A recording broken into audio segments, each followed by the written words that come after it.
Well, it's great to be here. It's a fantastic evening. Thank you very much for inviting me to the organizers. And the topic is great. I just want to say, as a Muslim community leader or someone who has been active within the community for more than 20 years, Australia is a great country. It's got fantastic religious freedoms, especially in comparison to many other countries around the world. So most of my students in the Center for Islamic Studies and Civilization speak in the class discussion environment that they have felt as better Muslims in Australia than they felt in Turkey, Egypt, Iran, or elsewhere around the Muslim world, especially if they have migrated to this country after, in their adult life, they may have experienced some of those lack of freedoms in the societies that they come from. Conversely, those Muslims who have grown up in Australia, unfortunately, may take things for granted. By majority, they acknowledge also the freedoms in Australia, but they have never experienced what it means to have lack of freedom. So they lack that history. I just wanted to acknowledge that. So any criticisms or suggestions that we might bring to the secular democracy or multicultural nature of the society is that it should be understood as that we want this to grow and even become better, embracing the universal values that we all cherish. I'm also very happy to hear from Tim that for the first time I've heard from any public official that Australia is a pluralist country. I've never heard that before, so thank you very much for that. It's actually, I hope that we embrace that pluralist language. It's great.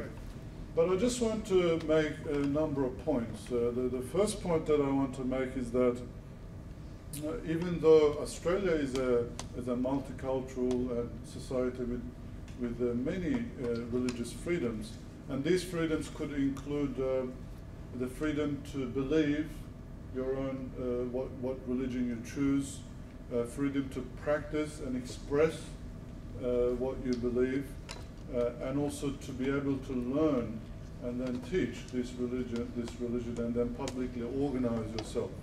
So these are all within the scope of religious freedoms, and Australia is a fantastic example of a country that have achieved majority of these. But the perception and experience of the Muslim community, though, is a little bit negative in this respect. Last year, we have done a research within the Muslim community after speaking to community leaders and also asking various people from the community to fill out surveys how free they feel in Australia.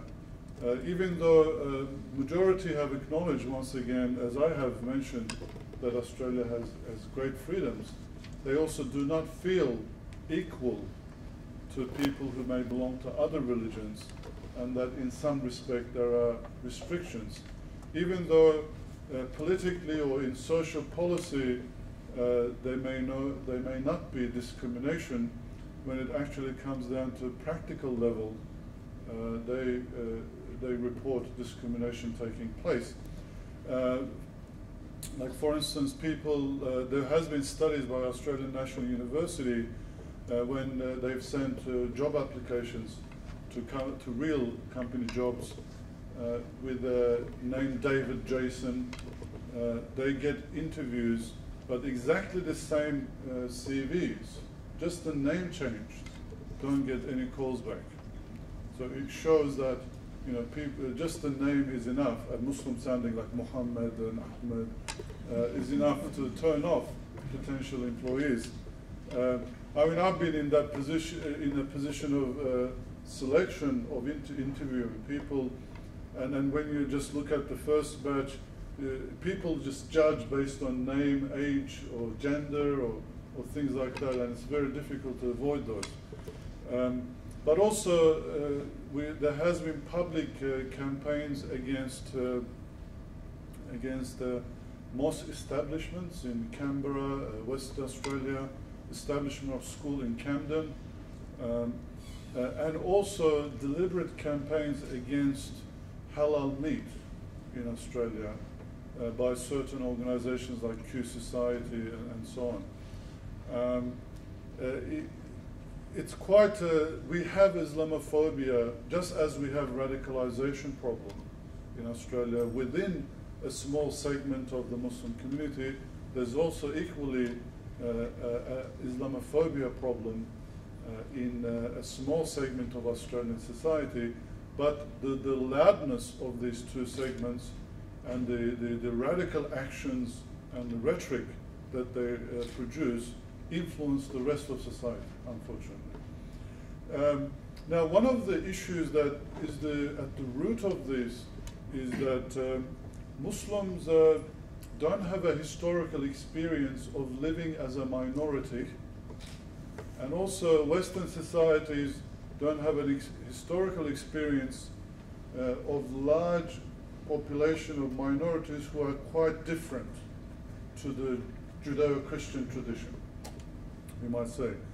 Like if you look at history, Muslims have lived largely dominating the world in political terms until the end of Ottoman Empire in 1924 and the European colonization. Muslims were very dominant across much of the world, and they really haven't developed theologies and ethics of living as a minority. So it's a very new experience for Muslims, and they are grappling with these both from a religious perspective and also intellectual and also practical sense.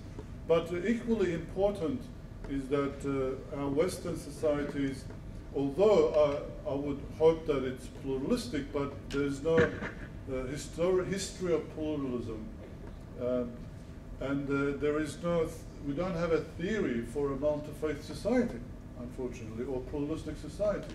And we should not mix diversity with true pluralism. It's not the same. Just because you have people of different religions and it looks multicultural, it's this pluralism that exists at maybe as a reality that we experience, but as social policy, as political policies, it's not there, unfortunately. So I think this is we have work to do as academics, intellectuals, and politicians to develop this.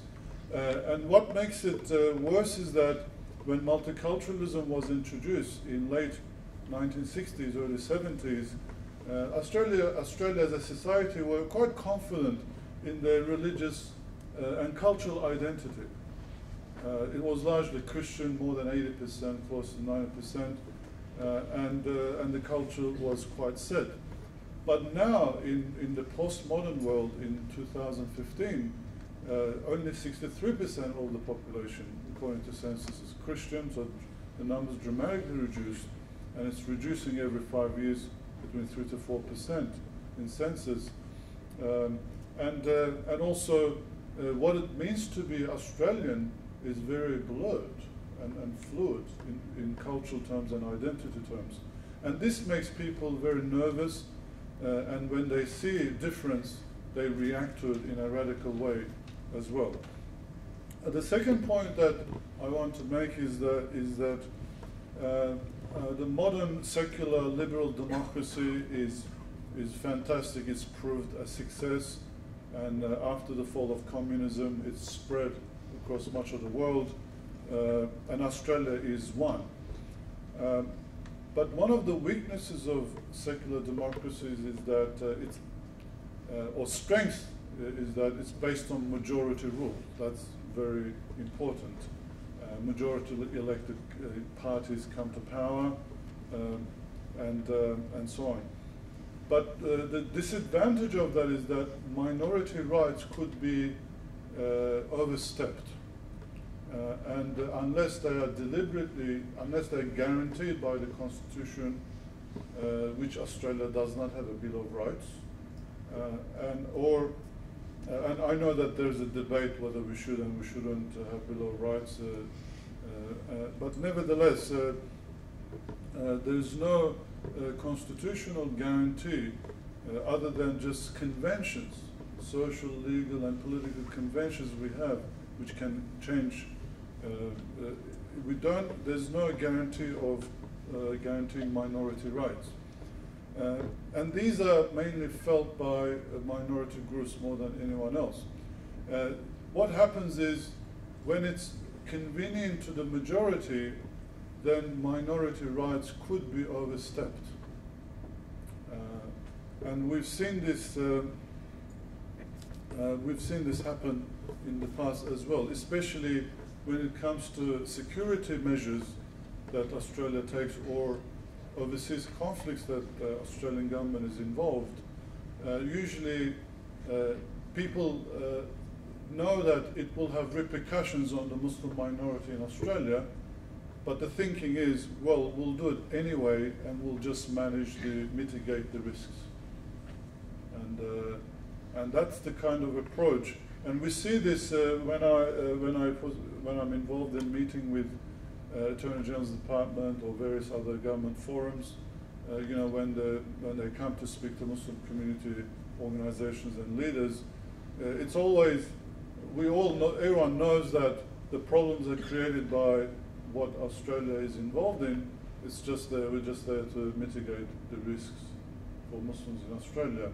I mean, it's better than nothing, but it just ignores. It's once again, it's about the majority. It's minorities could be rights or damage, harm that may come to them socially or otherwise should just be managed. The third point that I want to make is that I think Tim also mentioned it as well. The freedom of religion for Muslims must be separated from the need to deal with radicalization. We're all for radicalization, should be eradicated from this country. It's bad for Muslims, bad for Australia. But there's always that risk of combining the two. And we see that just last week's remarks by the Prime Minister, Australian government or as a society, we have not achieved it. Just to contrast what Tony Abbott said in terms of, he said, the world leaders tell me that Australia is a religion of peace. The Muslim leaders in Australia should look at me in the eye and say the same and mean it. And this was very offensive to the Muslim community and led to lots of statements generated, and the relationship that was built by previous governments and also the existing government has been dramatically damaged, to the point that last Monday, there was a meeting organized by Attorney General's Department. Only 9 organizations represented that, while there was a statement on a website condemning Australian government's policies in relations to Muslim communities, and more than 100 organizations signed that statement. And one of the key reasons for this is in government's inability to separate Islam from the problem of radicalization. Obama quite eloquently has done this, and just a week before our Prime Minister, and he said that Islam is a great world religion, and even but radicalization is a common problem that we need to both deal with. And it appears that our Prime Minister, it appears that Cameron or Obama in their private meetings are trying to convince Tony Abbott, following the similar line, and he's not convinced. And there is a perception in the Muslim community that inherently the government thinks there's problems with Islam. The moment someone thinks there's a problem, inherent problem of violence with Islam, not just some Muslims, that's Islamophobia. It does, like Tim mentioned, various aspects of homophobia. you know, when people think there's inherently some problems with gay people, but just as that's homophobic, if somebody thinks there's inherently something wrong with Islam, it's Islamophobic. And it just does not help the situation of radicalization, because this approach has proven to fail over and over again. And inherently, the Muslim community's help is needed to tackle with the radicalization. I just, for example, I gave a lecture a couple of weeks ago, like countering radical narrative, because there's a narrative there. And there was about 50 Muslim youth who came to listen to that. And that was just one event that I was involved in. And there's no way that a non-Muslim organization or a government entity could do the same to even 20 Muslim youth and get the result, the same result or change in thinking or that. So you need, we need the help of Muslim community in dealing with radicalization, and one of the most important things to do that is emphasize that Muslims are part and parcel of this country. They are Australian Muslims, and that they have a permanent place in this land. Muslims have been here for a long time, from Afghan Kamalis.